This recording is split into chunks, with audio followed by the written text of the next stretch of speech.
Ditolaknya PK kasus pembunuhan Vina dan Eki di Cirebon berakhir antiklimaks. Akankah keadilan akan terus diperjuangkan oleh ketujuh terpidana? Dan bagaimana peluang itu terjadi?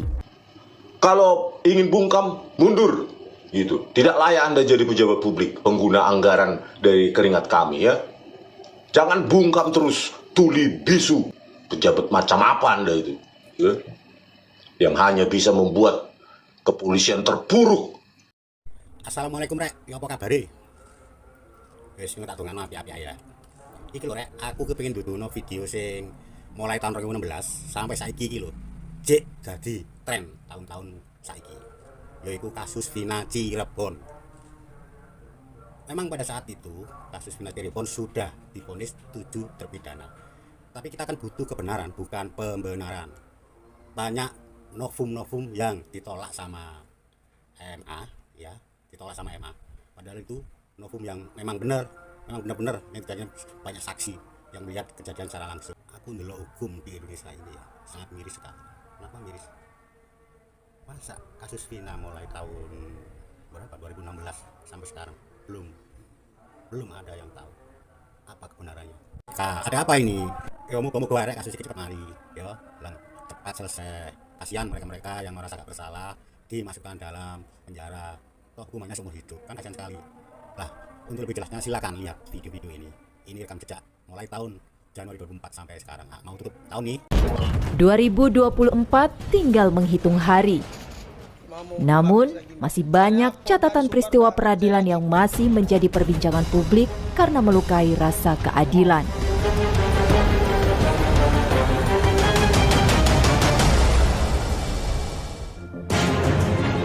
Ya, catatan itu tidak lain adalah kasus kematian Vina Dewi Arista dan kekasihnya Muhammad Rizky Rudiana alias Eki di Cirebon, Jawa Barat.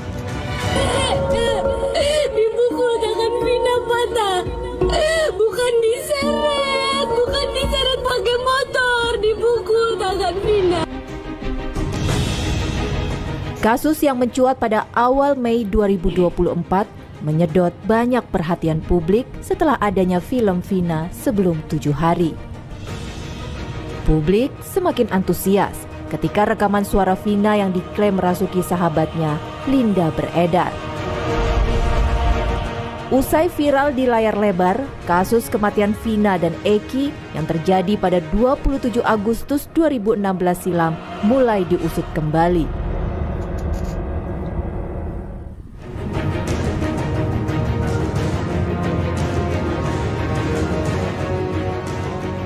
Di tengah desakan publik, penyidik Direktorat Reserse Kriminal Umum Polda Jawa Barat di pertengahan bulan Mei lalu menyatakan berhasil menangkap Peggy alias Perong, satu nama dalam daftar pencarian orang dalam kasus Vina. Polda Jawa Barat kemudian meralat jumlah tersangka menjadi 9 orang dengan menghapus 2 DPO yakni Andi dan Dani yang sebelumnya terungkap dalam persidangan 2016. Namun, penangkapan Peggy saat itu ternyata tak lepas dari kontroversi. Saat dihadirkan dalam rilis polisi, Peggy membantah bahwa ia bukanlah pelakunya.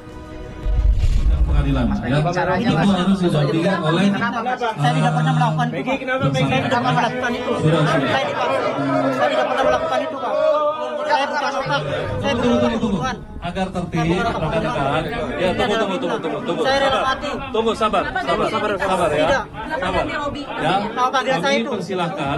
Jadi nanti nama gaul saya tidak pernah melakukan pembunuhan itu. Ini fitnah. Saya rela mati. Saya rela mati. Tidak. Kontroversi penangkapan Peggy saat itu lalu berlanjut. Usai ditangkap, Peggy lalu melawan melalui gugatan pra-peradilan. 1. Mengabulkan permohonan pra-peradilan pemohon untuk seluruhnya. 2. Menyatakan proses penetapan tersangka kepada pemohon berdasarkan surat ketetapan nomor S/90/5 Romawi /Res 124/2024 Diskreskrimum tanggal 21 Mei 2004 atas nama Peggy Setiawan beserta surat yang berkaitan lainnya dinyatakan tidak sah dan batal demi hukum.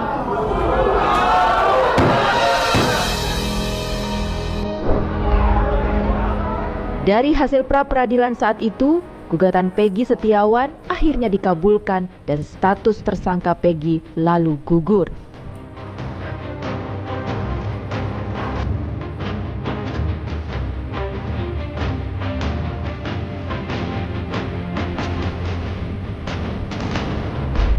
Jabar kami akan mematuhi putusan sidang pra-peradilan yang telah diputuskan oleh Hakim Tunggal pra-peradilan untuk tersangka PS. Dari peristiwa bebasnya Peggy Setiawan, 7 terpidana dan 1 mantan terpidana Saka Tatal lalu berupaya mengambil momen untuk mengajukan upaya PK atas dugaan rekayasa dalam kasus pembunuhan Vina dan Eki. Ada 3 hal, novum, kekhilafan hakim, dan juga satu dengan yang lain keputusan yang bertentangan. Tak hanya bebasnya Peggy Setiawan, dalam upaya PK terpidana saat itu, kesaksian Dede Riswanto yang mengaku memberikan kesaksian palsu menjadi bukti baru yang dibawa terpidana. Kamu tahu risikonya ini? Buat kamu? Tahu Pak, sangat tahu risikonya. Meskipun kamu masuk penjara? Siap Pak. Meskipun saya masuk penjara, menggantikan 7 terpidana itu saya siap Pak. Namun, kesaksian Dede saat itu membuat pihak Ibtu Rudiana meradang. Karena memang ini sudah viral dan sudah membuat fitnah di tengah-tengah masyarakat, maka per hari ini resmi kami somasi terbuka saudara Dede. Terlepas dari kontroversi kesaksian Dede, pihak terpidana saat itu tetap melaju untuk membawa kesaksian Dede sebagai barang bukti baru. Ada 3 hal, novum, kekhilafan hakim, dan juga satu dengan yang lain keputusan yang bertentangan. Itu 3-tiganya kami dapatkan dan kami hadirkan. Selain pengakuan Dede dan Aep yang bertolak belakang dan menjadi temuan bukti baru, para terpidana saat itu juga membawa amunisi bukti dalam PK, yakni keterangan percakapan melalui gawai antara almarhumah Vina dan temannya bernama Widi. Kalau sama aku sih tadinya dia nelpon dulu teh. Nelpon itu emang belum agak lama sih teh ya. Jam 10 kurang. Jam 10 kurang itu dia ini dulu kayak SMS. Kamu mau main enggak? Dia bilang begitu. Terus enggak lama, sekitar 10 lebih 5 itu dia nelpon saya. Ekstraksi data tersebut tidak pernah dimaksudkan sebagai alat bukti. Laporan ekstraksi datanya tidak jadi alat bukti surat. Ahli yang melakukan ekstraksi datanya tidak pernah di BAP. Namun, lagi-lagi bukti itu lalu dibantah pihak Ibtu Rudiana. Hakim telah memeriksa itu semua, yang artinya pemeriksaan terhadap ekstraksi yang disebutkan mereka itu menurut saya itu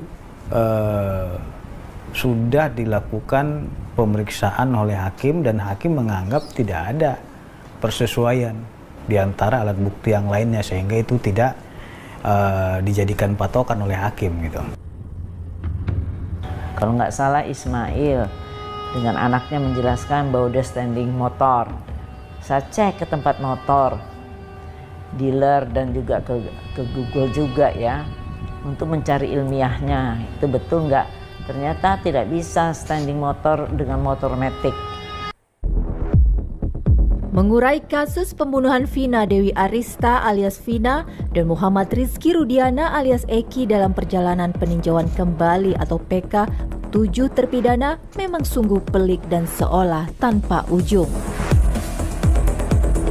Usai munculnya kesaksian 2 sahabat Vina, Widi dan Mega yang dijadikan saksi dalam sidang PK, saksi-saksi fakta baru pun kembali bermunculan.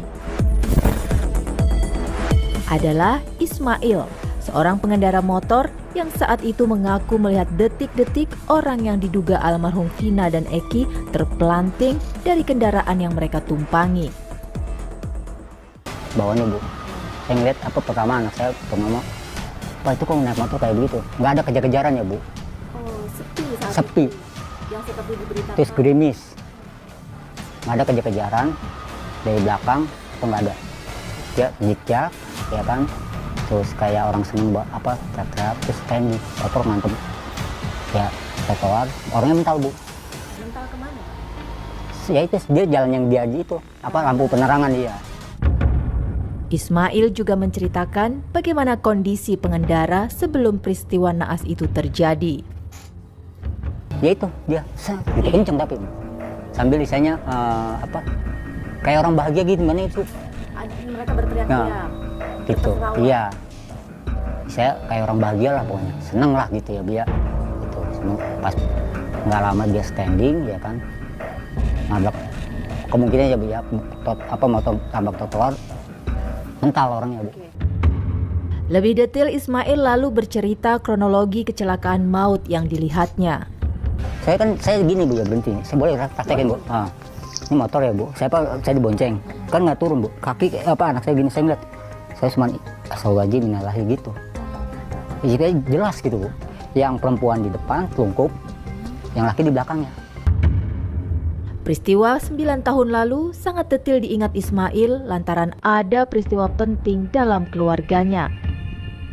Hari itu kan pas acara lamaran tuh hari Sabtu tanggal 27 Agustus 2016.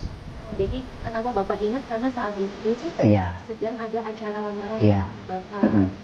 Diduga Eki dan Pina ya insya Allah gitu. Dan lokasinya di situ gitu. Iya. Jam berapa itu? Kurang lebih itu jam 22:10 atau 15. Tak hanya Ismail, seorang saksi seorang musafir yakni Adi Haryadi juga turut menjadi saksi setelah mengaku melihat peristiwa almarhum Eki dan Vina. Adi pun menegaskan bahwa kondisi pengendara yang mengalami kecelakaan nampak begitu ceria.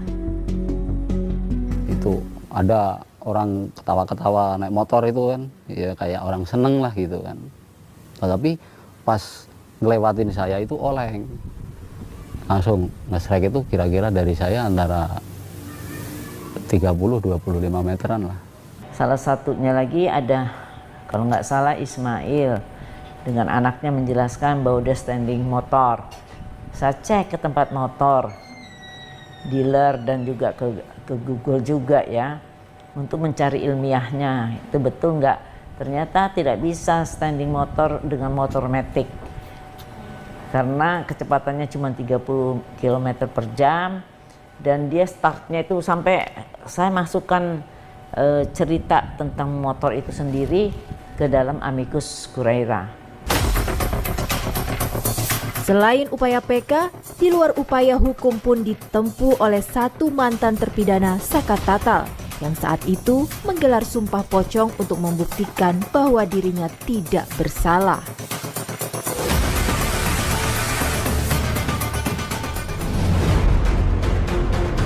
Cerita upaya PK terpidana yang berlangsung hampir kurang lebih 2 bulan berakhir dengan sebuah peristiwa persidangan yang tidak pernah terjadi. Ya, pertama kali dalam sejarah. Majelis Hakim Pengadilan Negeri Kota Cirebon saat itu menutup sidang upaya PK terpidana dengan menggelar sidang pemeriksaan setempat. Upaya ini diajukan kuasa hukum ke-7 terpidana untuk membuktikan jika banyak kejanggalan yang terjadi dalam peristiwa tewasnya Vina dan Eki. 16 Desember 2024. Secara resmi, Mahkamah Agung yang telah menerima berkas pengajuan PK terpidana menolak upaya hukum luar biasa ke-7 terpidana bersama satu mantan terpidana Sakat Tatal.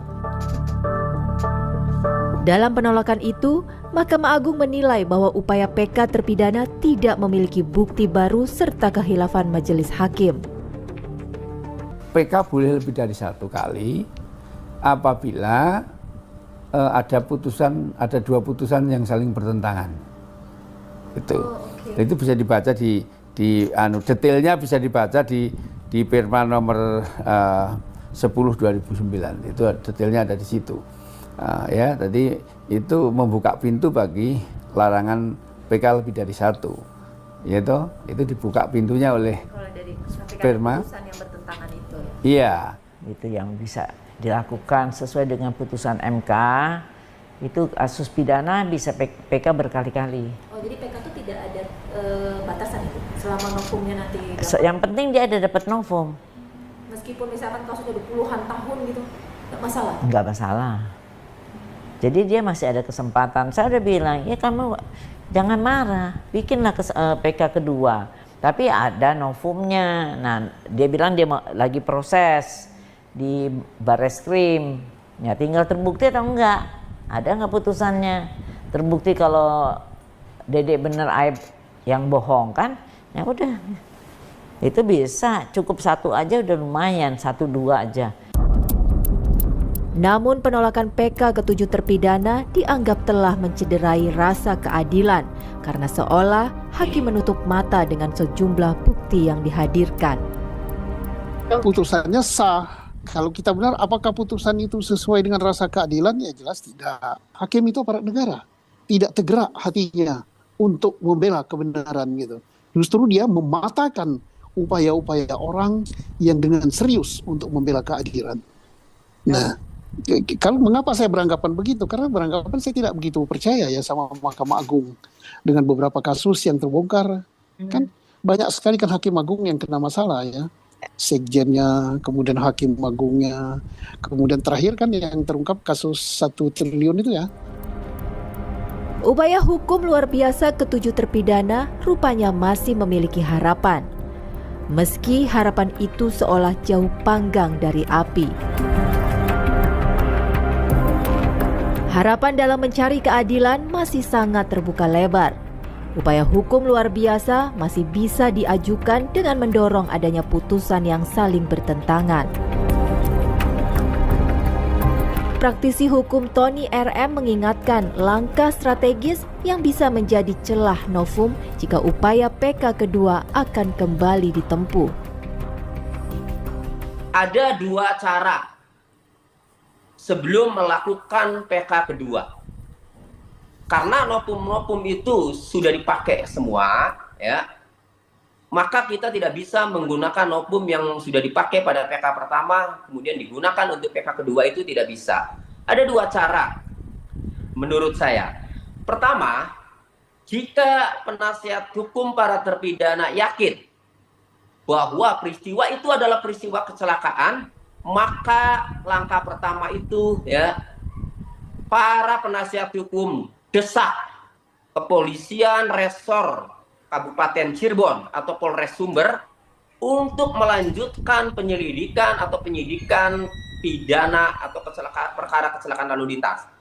Itu. Jadi menurut saya menunggu putusan hukum dulu, ya, putusan pengadilan dulu, ya. 1, putusan pengadilan kecelakaan lalu lintas, yang kedua putusan pengadilan mengenai memberikan keterangan palsu atau perintangan penyidikan. Kalau kita bersatu bersuara, siapapun bisa kita ribak ya di Indonesia ini. Ya, saya ingatkan kepada Anda Kapolri, ya, Anda sebagai pejabat publik, pengguna anggaran 126 triliun keringat rakyat, ya, dari jeripayah kami itu, Anda tidak punya hak bungkam, gitu loh. Ya, Anda tidak punya hak bungkam. Kalau ingin bungkam, mundur, gitu. Tidak layak Anda jadi pejabat publik, pengguna anggaran dari keringat kami, ya. Jangan bungkam terus, tuli bisu, bukan hanya kasus ini saja, tetapi kasus rekayasa video CCTV oleh Tito Karnavian dan Krisnamurti juga Anda bungkam. Pejabat macam apa Anda itu, ya? Yang hanya bisa membuat kepolisian terburuk, ya, menjadi kepolisian terburuk se-Asia Tenggara, ya. Oke, pemirsa, kita ulangi lagi ya, kita rekap lagi bagaimana 3 DPO ini bernama Dani, Peggy alias Peron, dan Andi, yang katanya pengacara dari Tony, pengacara Tony dan pengacara lainnya ya, yang mendampingi ke-8 terpidana tersebut, mengatakan bahwa ternyata ya nama ketiga DPO ini, Dani, Peggy alias Peron, dan Andi ini berasal dari BAP Rudiana, ayah dari almarhum Egi, ya. Bayangkan, polisi ini, Rudiana inilah harusnya yang tahu. Jadi jangan dibilang fiktif. Enak sekali ya, kerjaan polisi ini kan karya ilmiah kalian ini. Kalau bisa disebut ilmiah, ya, ekstraksi SMS tidak dipakai, CCTV dikatakan belum dibuka karena tidak ada operator, belum lagi sperma yang katanya hasil perkosaan bergilir itu tidak dites DNA milik siapa. Marah balangan, hancur kerjaan institusimu ini, Listio. Ya, pilihannya tinggal kalian minta maaf sama rakyat, beres kan. Oke, kita baca dulu ya secara detail. Ini produk karya ilmiahnya Polda Jabar ini, Kepolisian Indonesia, ya, yang terburuk se-Asia Tenggara.